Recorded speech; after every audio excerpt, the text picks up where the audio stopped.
Assalamualaikum warahmatullahi wabarakatuh.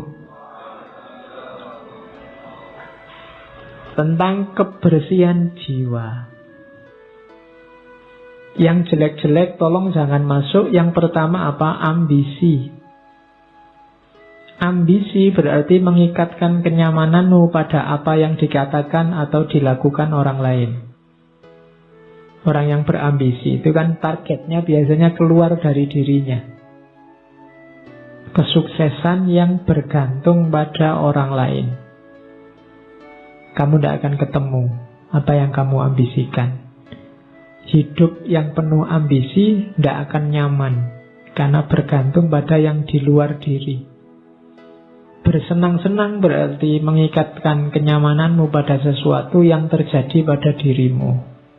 Bersenang-senang juga begitu, tergantung pada mood tadi, tergantung pada suasana hati. Itu juga kamu tidak akan bersih jiwamu kalau inginnya senang-senang terus. Selanjutnya, jangan tertipu oleh dua hal ini. Celaan dan pujian tidak memiliki efek yang sejati. Kalau engkau melakukan kebaikan, dicela atau dipuji orang, tidak akan mengefek pada kebaikan itu. Kebaikan tidak akan jadi jelek meskipun dia dicaci orang. Dan sebaliknya, kejelekan juga tidak akan jadi baik meskipun dia dipuji-puji. Celaan dan pujian tidak memiliki efek yang sejati, tidak memiliki efek yang hakiki. Efeknya cuma citra-citra di luar saja, tapi yang baik akan tetap baik, yang jelek juga akan tetap jelek. Biar jiwamu bersih, maka tidak perlu kamu terpengaruh oleh celaan atau pujian. Selanjutnya, tidak ada kesombongan yang lebih tinggi dibandingkan orang yang membanggakan ketidaksombongannya, kerendah hatiannya. Saya pak, tidak sombong loh saya itu sombong paling pol itu. Saya itu murah hati loh pak, saya itu suka menolong, baik, tidak sombong.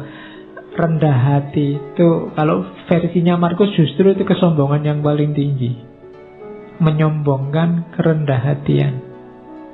Oke, susah ya rumusnya. Ternyata yang kita anggap rendah hati ternyata justru kesombongan.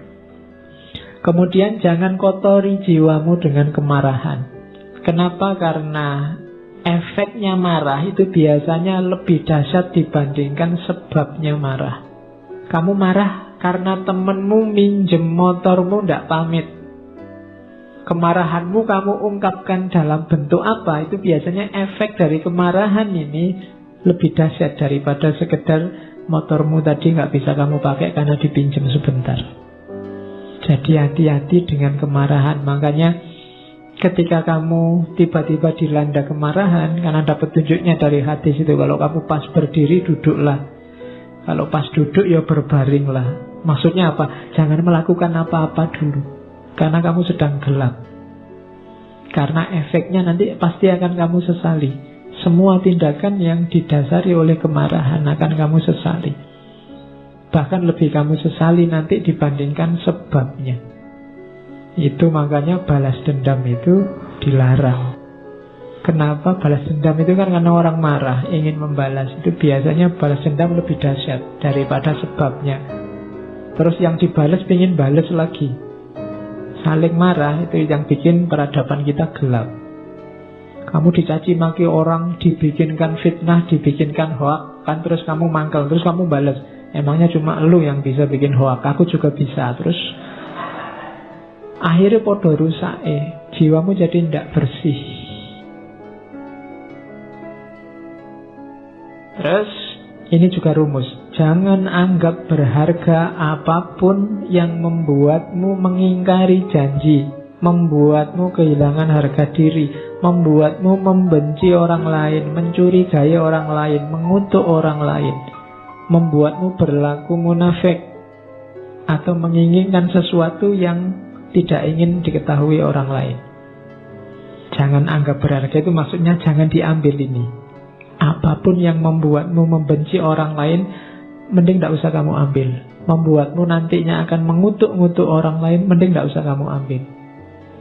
membuatmu kehilangan harga diri, tidak usah kamu ambil. Itu yang disebut jangan dianggap berharga. Kok ada postingan yang isinya kemungkinan membuatmu benci sama seseorang atau sekelompok orang, kamu tinggal saja. Karena postingannya tidak penting, tapi dampaknya pada jiwamu besar. Itu maunya Markus. Selanjutnya, biar jiwamu bersih, jangan kotori jiwamu dengan kesalahannya orang lain. Ini ada rumus bagus dari Markus. Kalau ketemu orang jahat, orang rusak, orang keliru, saat engkau sedang melawan orang yang tidak tahu malu, ini misalnya, tanyakan pada dirimu sendiri, apakah mungkin di dunia ini bersih dari tindakan tidak tahu malu? Jawabannya kan pasti ya, tidak akan selalu ada orang jahat, akan selalu ada orang yang tidak tahu malu. Maka jangan mengharapkan sesuatu yang tidak mungkin. Selalu ada orang yang tidak punya malu di dunia ini. Dan yang kamu hadapi sekarang adalah salah satunya. Hal yang sama berlaku untuk orang yang jahat, orang yang tidak dapat dipercaya, dan kerendahan moral lainnya. Jadi ini menyuruh kita untuk jangan mengotori jiwa dengan kemarahan-kemarahan, kebencian, ketidaksukaan, intoleransi pada orang lain yang kamu anggap keliru atau kamu anggap jahat. Pertanyaannya gampang, apa mungkin di dunia ini orangnya baik semua, soleh semua? Kan tidak mungkin.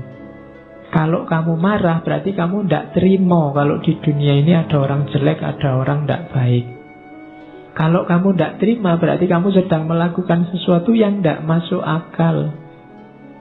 Karena kamu menuntut sesuatu yang tidak mungkin terpenuhi. Akan selalu ada orang jelek, orang jahat. Maka ngapain kamu mengotori dirimu gara-gara itu? Ada orang jahat, ya monggo, memang hidup ini ada yang baik, ada yang jahat. Tapi jangan kejahatannya dia membuatmu juga jadi jahat, kejelekannya dia membuatmu juga jadi jelek. Hari ini banyak begitu. Karena grup sana maki-maki, kamu juga maki-maki. Karena grup sana kemarin menggoreng isu, sekarang ada isu baru, saatnya kita balas menggoreng isu.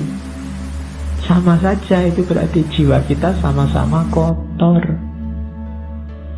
Kalau kamu mimpi orang itu harus baik semua sesuai idealmu, mimpimu itu mimpi yang tidak realistis.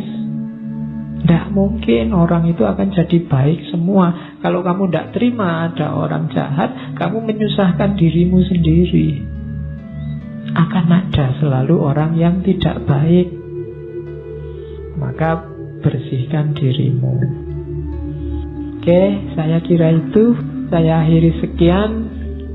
Kurang lebihnya mohon maaf. Wallahul muwafiq. Wallahu a'lam bishawab. Wassalamualaikum warahmatullahi wabarakatuh.